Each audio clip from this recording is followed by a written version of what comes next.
all trades, they'll have their particular niche, but sometimes you do end up going outside of that niche. Like, for example, my main area is I focus on men who want to lose weight, particularly. But, I don't mind training women as well, but sometimes I do go outside of that niche. Like, I help people who, maybe they're referred to me by a friend, and I'm not going to say no because I already trained their friend, who just want to put on a bit of muscle. Or, for example, like one of my clients, he just wants to get a bit fitter again, so that he can run a half marathon faster. Okay, got it. So how would one go about choosing the right PT for you? Because I know gyms will have a list of personal trainers that they've got. Some gyms, I've heard of this happening at some gyms. I don't know how prevalent it is. You basically just say to them, "I'd like a personal trainer," and they just pick the one who's got the next open slot, which presumably isn't going to be the best way to do it. How would one go about picking the best personal trainer? What you should do is, if you're in a gym, go and read the PT profile board, read the descriptions that they've got on there, look at what their areas of expertise are, and look for the one that kind of aligns with what you're looking to do.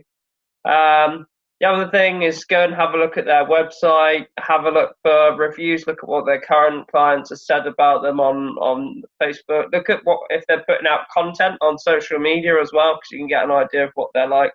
And then what I suggest is perhaps ask to book in for a session, maybe just as a one-off initially to see how it works for you, and then go from there.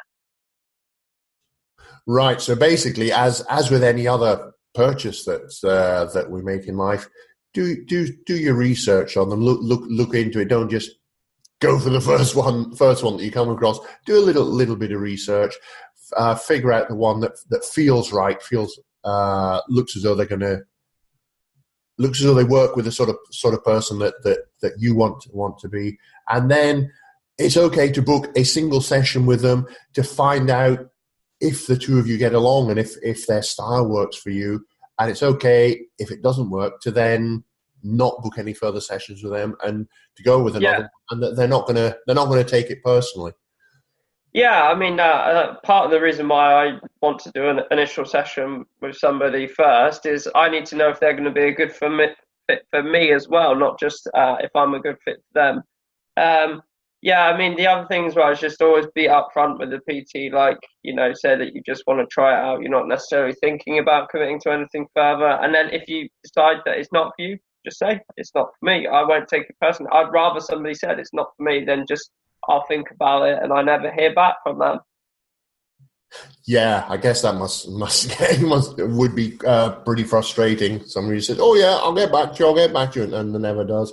At least if you say, "Sorry, it's just not working between us," at least you both know where you stand. And because sorry, go on. yeah, if they say to me that it's not working for me, I can then ask why, and I can then maybe suggest another one of my colleagues who I think might be better suited to them.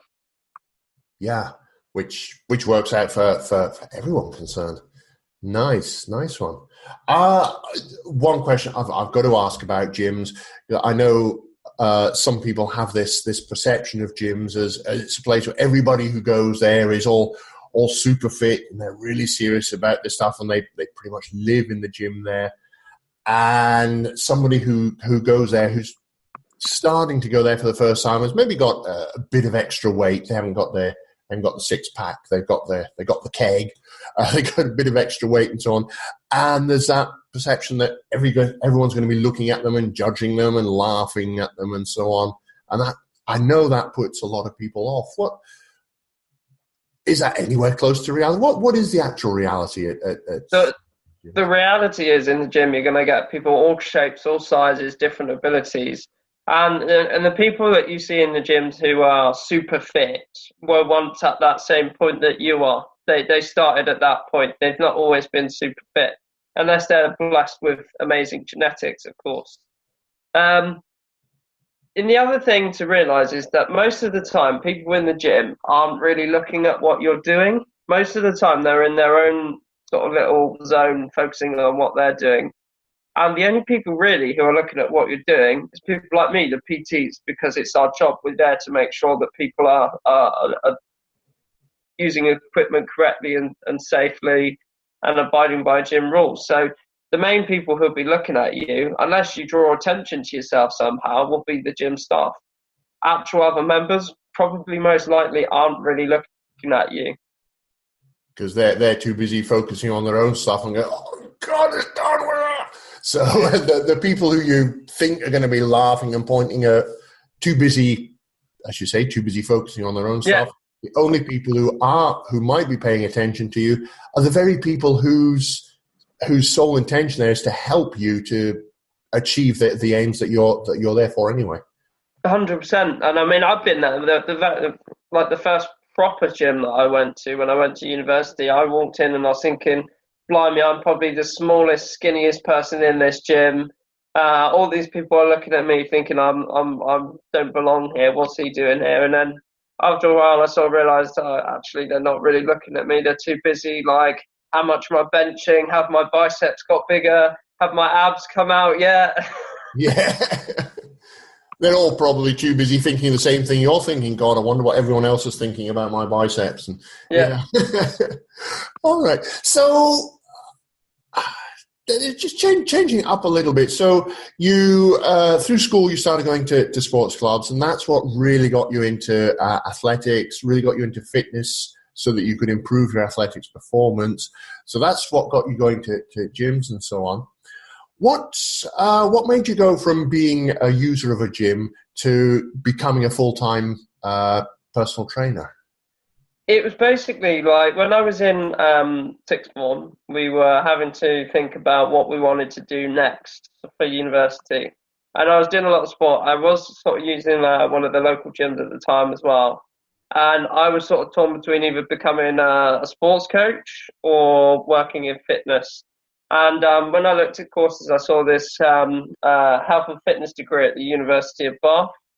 And I went to visit the University of Bath, saw all the facilities they had there, and I knew that that was the course I wanted to do. So it was basically when I went to university and did a degree, and then subsequently during my degree doing work experience in different gyms is what sort of pushed me towards becoming a PT. And I did work experience actually with one of the gyms that I ended up becoming a personal trainer for. So that was the previous gym that I was at. I did work experience there and then ended up becoming a PT once I'd finished my degree and the relevant qualifications for becoming a PT. Nice. I got you. So basically you were making a career out of what you really enjoyed doing. Yeah, I wanted to do a career out of what I love and what I'm passionate about. And I think I'm probably on my degree, I'm one of the only people that is still actually working in the fitness industry. Most of the people that were on my degree, I don't think are involved with the fitness industry anymore.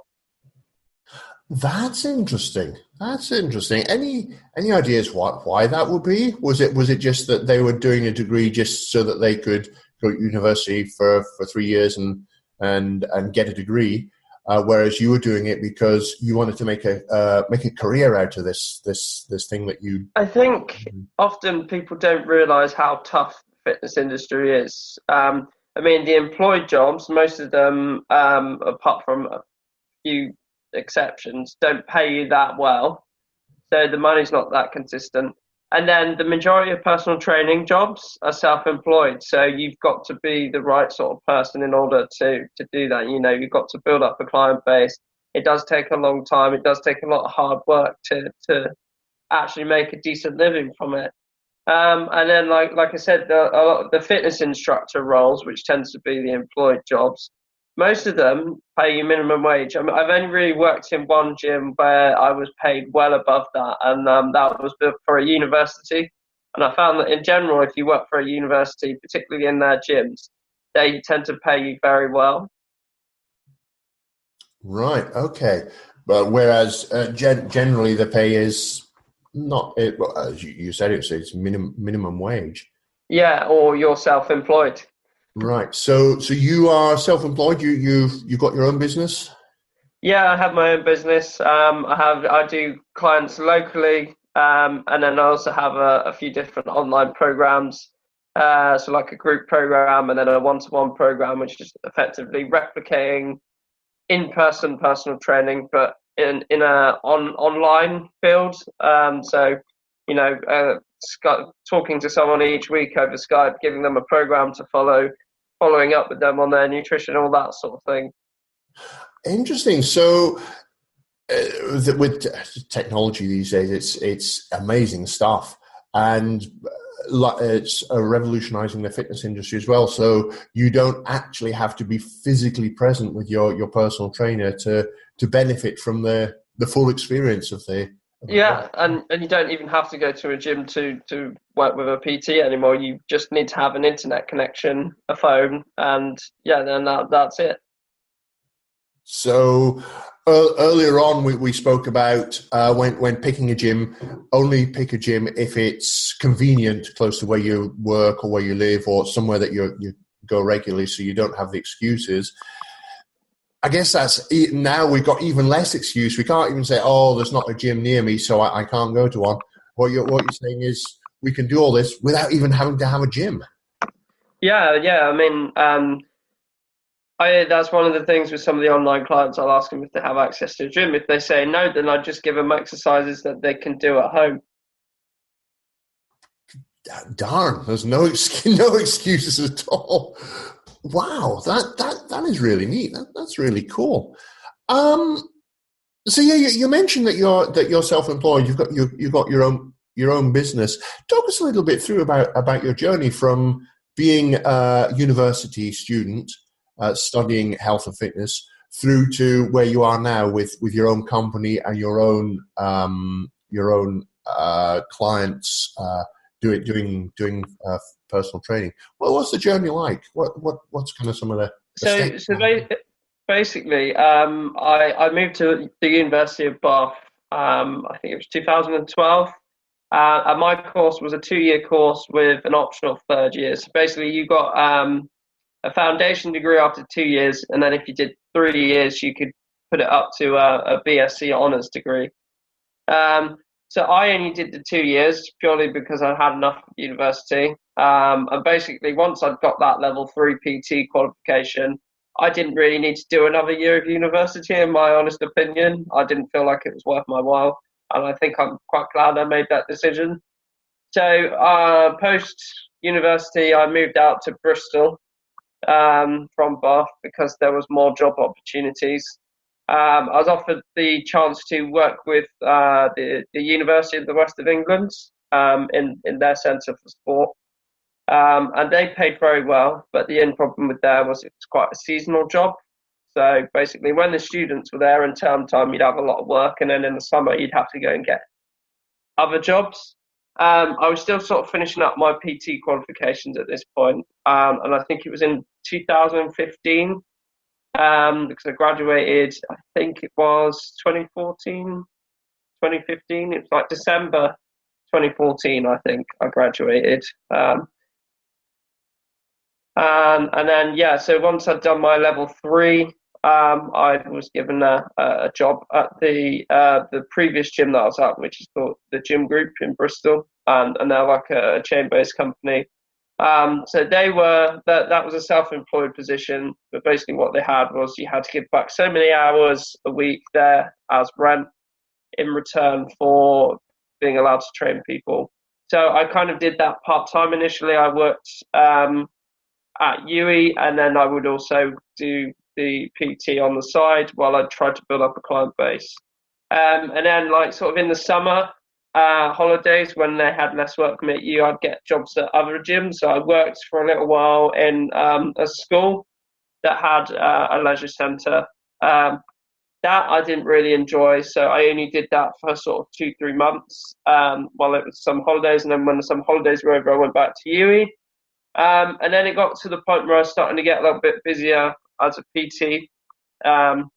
So I basically wasn't able to kind of commit as many hours to what UE wanted. And they were wanting to know like a whole months worth